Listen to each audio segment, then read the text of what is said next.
Hey, we're all set.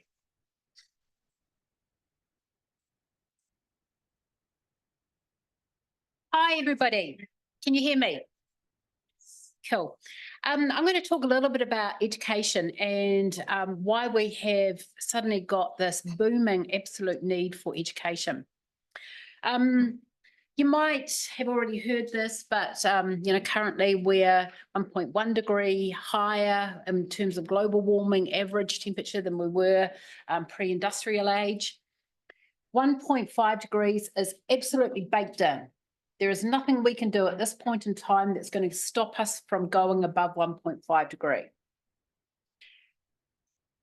We're on target for 2 degrees. So we actually have to, now is the point of power when we can make and have to make massive changes to avoid a 2 degree jump. 1.5 is really catastrophic. 2 degrees is not cool. At 2 degrees, we will be having a sea level rise of half a metre, over half a metre to 5 metres. So that wipes out most of the Pacific Islands. So that wipes out 3/4 of the marae in New Zealand. So that wipes out Wellington CBD, a lot of Auckland CBD, and many other parts of New Zealand. We will see inundation of coastal areas. We're not only going to have the water coming up higher, but the wave actions are going to be sharper and more powerful. They're going to inundate further inland. They're going to come up rivers. They're going to come in through the coast. This also means that there's going to be a higher water table. So basements, foundation systems, stormwater systems, gully traps, all of these things are going to change. Sewage pumping stations, surf life saving clubs, all of these are going to be impacted. We're going to have to think about where are we going to resettle people. Managed retreat is happening now. It's happening quite silently, and it's happening now. And there you might have picked up on a really interesting line in the latest budget from the government, where they mentioned that they were interested in the sharing of cost of managed retreat, which possibly translates to nothing to see here. It's on the insurer. Where does the insurer cover their risk from? The owner. So already there are properties in Auckland where the cost of redoing the stormwater was 25 million for 10 houses, and the cost of buying out those 10 houses was 20 million. So they took the option of buying out those houses. So that's 10 new homes that have to be built. Now we scale this up, and the embodied carbon cost of rebuilding homes is actually going to be massive. And we're going to have to be thinking a lot more about a 2% reduction in concrete.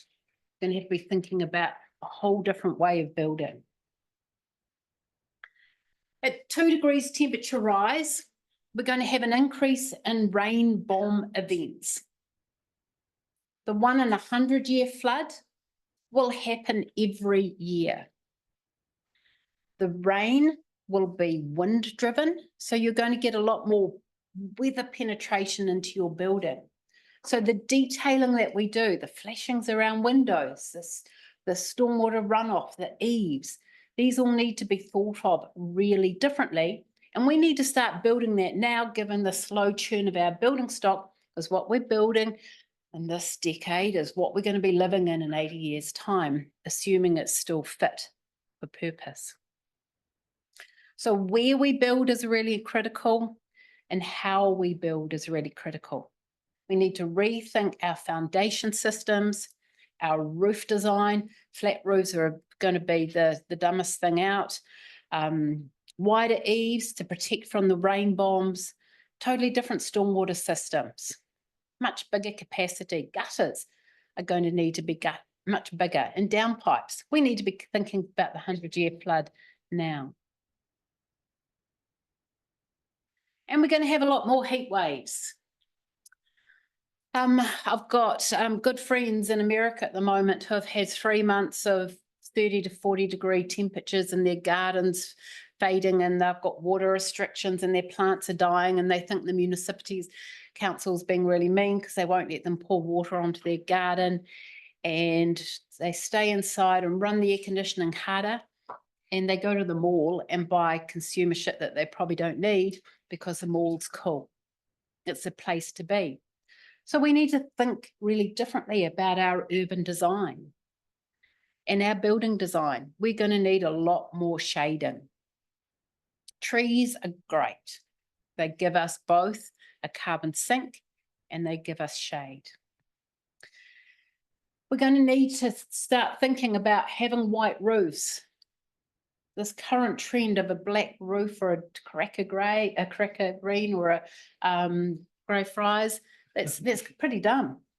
We need a white roof because anybody knows if you sit outside in dark clothes, you get warm, right? So we need a white roof in order to stop the cooling. You heard this morning, unfortunately I couldn't be here, but about the need for modelling for cooling. Take note, that's really important. And we need to be thinking about our energy supply, which we're going to hear more about after this, because summer cooling load is going to totally turn our electricity distribution and generation and shortages on its head. At 2 degree temperature rise, the number of wildfires that we have, and think about the impact being in Australia and in New Zealand, is going to impact on the air quality indoor and out in New Zealand everywhere. We're going to need to think about fire suppression systems in your hood. So how are you going to do that when we're going to have water shortages? And we're going to have to think about how do we filter the air so we can be inside our building when there's a fire burning for 2 weeks on the hills around us. How are we going to have a clean air supply when it's really smoky outside? Now, I want you to all do one quick exercise. I want you to grab your phone and I want you to Google what was the CO2 level in the year that you were born.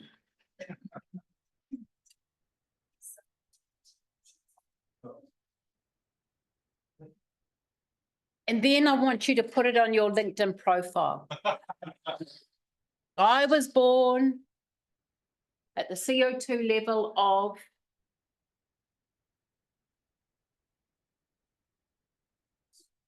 and have a look at what this graph is doing. So I started out my research career thinking that indoor air quality was the answer, or was the problem that needed solutions.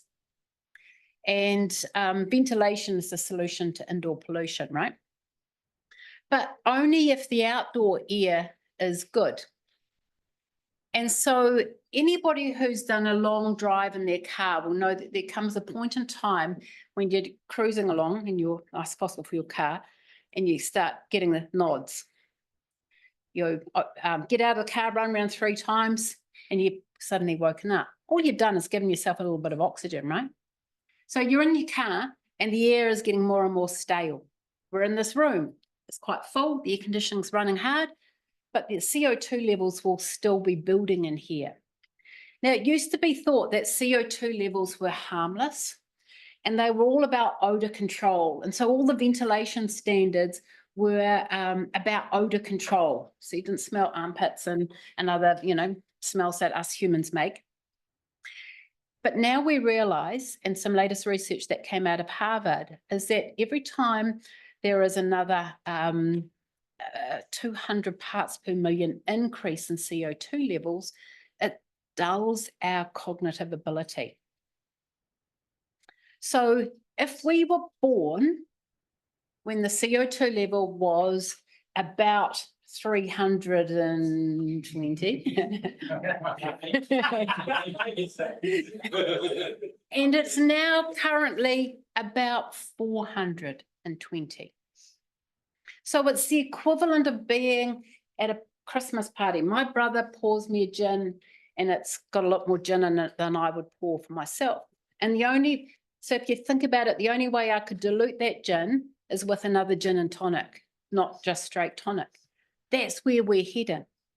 We're heading into a situation where the ambient air is so high in terms of CO2 level because it's going up at this rate here, that in order to bring the CO2 level down in this room so our cognitive ability doesn't decrease, is to bring in even more air and even more air.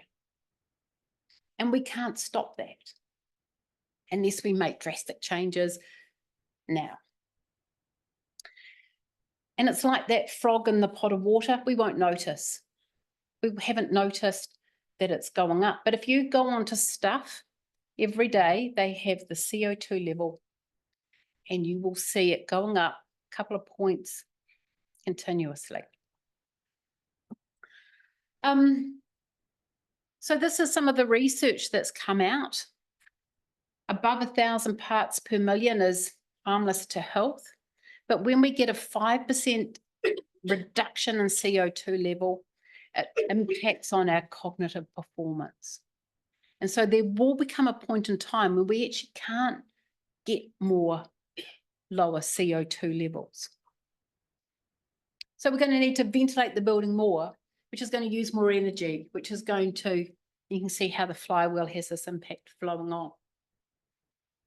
Now, this is a graph that you've probably all seen, the theory of change. We have the innovators and the early adopters, and everybody in this room is one of the visionaries, one of the tech enthusiasts, one of the early adopters. And it used to be thought that this was where this massive gap was, that was about moving all of the people along, about moving the people who were listening to the American political debate who thought that climate consisted of natural gas and domestic oil, as opposed to anything a little bit more inspirational. And just hold that graph in your mind for a little bit, because just think about how this is in the month of January this year. These were some of the climate related, these are the big ones, not the little ones that reported. You know, the warmest January on record, the second warmest January, the 10th most excessive high temperatures, Arctic sea melting. So this was just January this year, some of the impacts that were happening. And what it's doing is it's actually shifting the dial, because all these events cost money. And they're costing governments, and they're costing, really importantly, the insurers. And if the insurers are unhappy, then it's going to put pressure on the spend and the cost of infrastructure, which puts money on the banks and the finances and the investors. And so while we were having, these were the people making the change, we've now got this big shift where we've got the finances and the insurers and the bankers going, shit, climate change is costing us. We need to do something about it. Mm-hmm. And we've got this whole new driving coming through, which is really changing, and it's going to move the dial, probably for the wrong reason, but hey, I'll take it. So there's this new climate-related disclosure statements that are now mandatory in many countries, particularly right through Europe. And what this is doing is it's requiring the large companies to disclose their carbon-related costs. They might be doing it imperfectly, but they're doing it. And so what it's seeing is that investors are now having a big change. The banks want to have green loans on their books. It's politically correct for them to do so. And in order to attract it, they're having a 1% reduction if people are building green and using a certified green tool. So that's having a big cascade effect and creating a big flywheel of change. There's a lot more financial products that are coming, and the Green Building Council are doing a lot of work, and lots of other people are doing some work and trying to negotiate how these green discounts are going to come. There's been some really interesting work done by JLL, Jones Langston, who have done work on commercial property values in New Zealand and Australia. And they've said that properties that that are not certified as green are decreasing. And properties that are certified as green are increasing, and they have a bigger buyer base. And so if you've got a bigger buyer base, your value goes up, the bank's happy. If you're paying your mortgage, then your loan back, then the investors are happy. And in particular, it's getting really hard to get loan investors from Europe to invest in reinsurance in New Zealand, or invest in property companies in New Zealand if they don't have certified green. And so there's been a big change in the last 2 years that has brought about sort of a financial market shift. So here's just a few of the movers that are some new levers that are coming into play, which are maybe not here for the right reason, but they're here and they're going to be doing good work.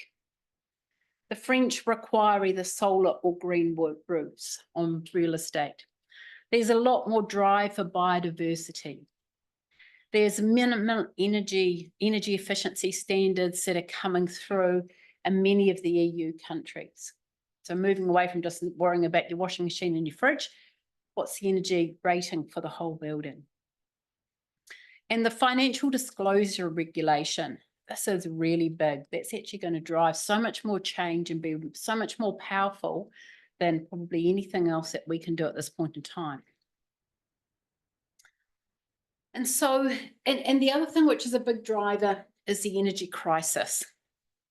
Nobody wants an energy crisis, but if it means that we shift from thinking that we can just consume and build a bigger house and run an air conditioning system harder, to thinking about energy efficiency, I mean, that's got to be a good thing.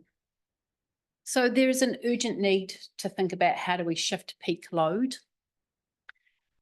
There's an urgent need to think about how do we shift summer cooling load, because we can't have cooling load and electrify transportation and run air conditioning and all the rest.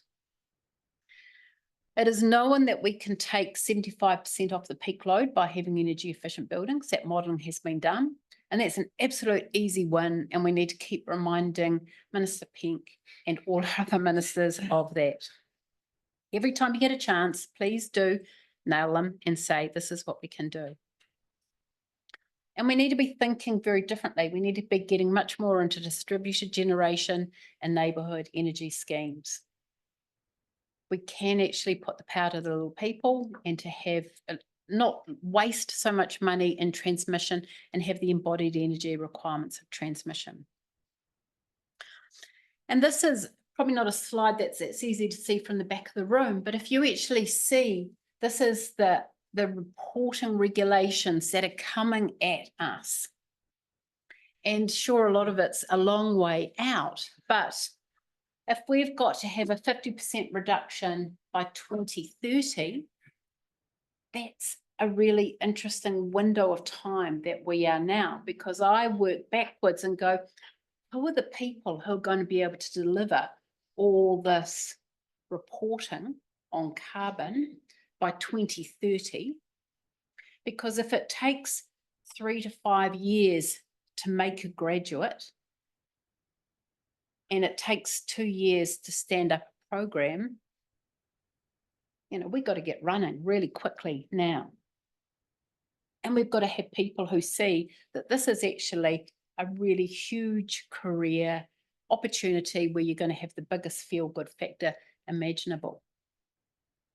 Now, this is a bit of a research that was done by JLL, where they looked at the big occupiers of the CBD of Melbourne and Sydney who have to be involved in the mandatory financial reporting.